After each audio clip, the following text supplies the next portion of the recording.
बिहार के मुख्य postmaster general माननीय श्री अनिल कुमार जी ने आज मेघदूत भवन जीपीओ परिसर पटना में कॉपर टिकट जारी होने के 250 वर्ष और पटना जीपीओ की स्थापना के 107 वर्ष पूर्ण होने के उपलक्ष्य में अपार हर्ष के साथ एक माई स्टाम्प जारी किया।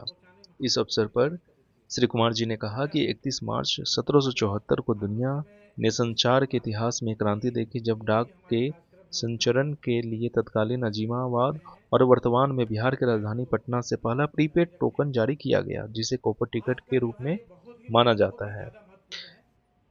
मीडिया से बात करते हुए श्री कुमार जी ने कहा कि यह बिहार के प्रत्येक निवासी के लिए गर्व और खुशी की बात है कि इन दो ऐतिहासिक और प्रतिष्ठित विरासतों की थीम पर माई स्टैंप जारी किया गया। इसके बाद हर कोई निकटतम डाकघर से संपर्क करके कॉपर टिकट के 250वें वर्ष और पटना जीपीओ के 107वें वर्ष की थीम पर माई स्टाम्प टिकट प्राप्त कर सकता है। हम लोग 100 साल जो हुआ जीपीओ का, उसको उसी को मनाने के लिए ये स्टाम्प जारी आज हम लोग करेंगे। जीपीओ के बारे में और माई स्टाम्प के बारे में, ये कॉपर टिकट के बारे में कुछ अच्छी रोचक जानकारी आपको मैं दे दूं कि जीपीओ का जो उद्घाटन हुआ था, जो स्टार्ट हुआ था, सिर्फ 17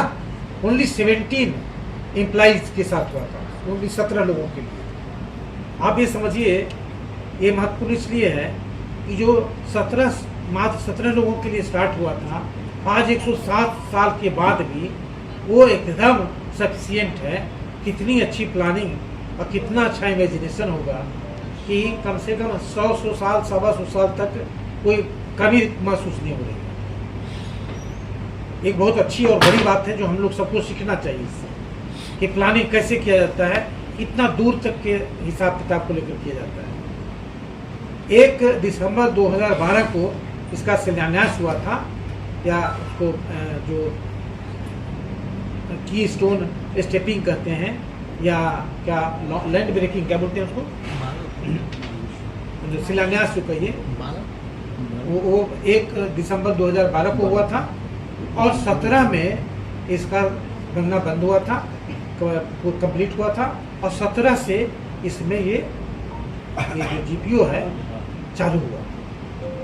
5 साल लगे हिस्टोरिकल जी, और पैसा इसमें लगा था 2.69 लाख उस समय लगा था। 2012 की है कि 1912 की बात?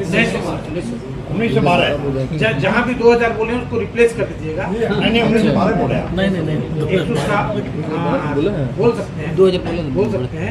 तो 107 साल हो गया है, जितना बोलेंगे उसमें 107 साल पीछे चले। तो 1912 में शुरू हुआ था 1 दिसंबर को, और 1917 में ये शुरू हुआ डाकघर, ये जीपीओ चालू हो गया था 17 एम्प्लॉय के लिए।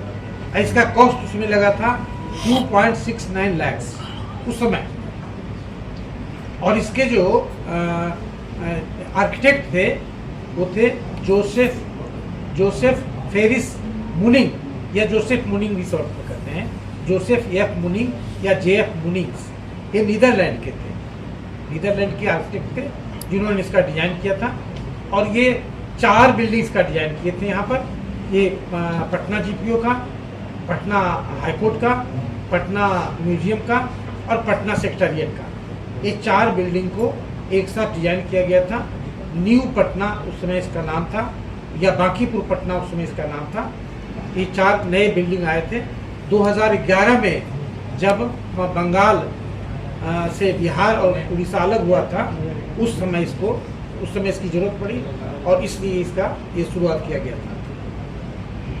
अभी इसका 107 साल हो गया है, और यहाँ आज की तारीख में करीब 200 से ज़्यादा एम्प्लॉई हैं उस बिल्डिंग में, और फिर भी कोई स्पेस की दिक्कत नहीं है। और आज की तारीख में उस बिल्डिंग से 200 के करीब, 200 के आसपास सर्विसेज दिए जाते हैं उस बिल्डिंग से।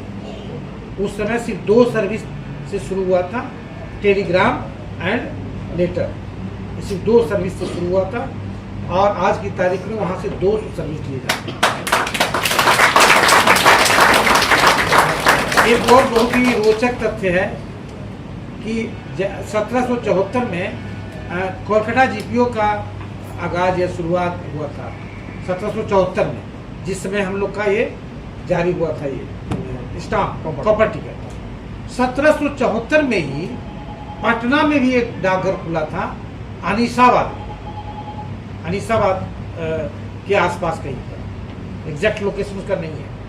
बाद में उसी डाकघर को बांकीपुर शिफ्ट किया गया था, और जब यहाँ जीपीओ बना बांकीपुर, तो बांकीपुर पोस्ट ऑफिस को मुरादपुर शिफ्ट कर दिया गया, और मुरादपुर एसओ को बंद कर दिया गया। Bankipur was functioning here. Bankipur was functioning here, this was the area Bankipur था। Bankipur post office, Bankipur jail, Bankipur railway station, याद होगा आपको? बांकीपुर जेल तो याद होगा, हाँ तो गए हैं। बांकीपुर जैन जेल- साहब ही बताएंगे हैं? इसमें, जैन साहब ही विशेष बताएंगे। हाँ, तो बांकीपुर जेल था, इस एरिया का नाम पूरा बांकीपुर था। तो इस पोस्ट ऑफिस का नाम बांकीपुर था। जब ये जीपीओ बनना शुरू हुआ तो ये शिफ्ट हो गया बांकीपुर, वहाँ यहाँ पर जीपीओ बन गया। कॉपर टिकट जो 1774 में जारी हुआ था, 1774 में जारी हुआ था, उस समय जारी करने वाले यहाँ थे deputy post master general, deputy post master general. उसमें गवर्नर थे वारेन हेस्टिंग्स। कॉपर टिकट के बारे में शिफ्ट कर गए। कॉपर टिकट में के समय जो गवर्नर थे वारेन हेस्टिंग्स थे, और यहाँ पर डिप्टी पोस्ट मास्टर जनरल का पोस्ट था, और उनका नाम था, डिप्टी पोस्ट मास्टर जनरल जो थे चार्ल्स ग्रीन। जो डिप्टी पोस्ट मास्टर थे उनका नाम था चार्ल्स ग्रीन, और पोस्ट मास्टर जनरल जो थे, जो कलकत्ता में बैठते थे, उनका नाम था Thomas EVANS, Evans, Thomas Evans थे पोस्ट मास्टर जनरल, और चार्ल्स ग्रीन थे यहाँ के डिप्टी पोस्ट मास्टर जनरल। उन्होंने ही जारी किया था। जहाँ पर जारी वो कॉपर टिकट किए थे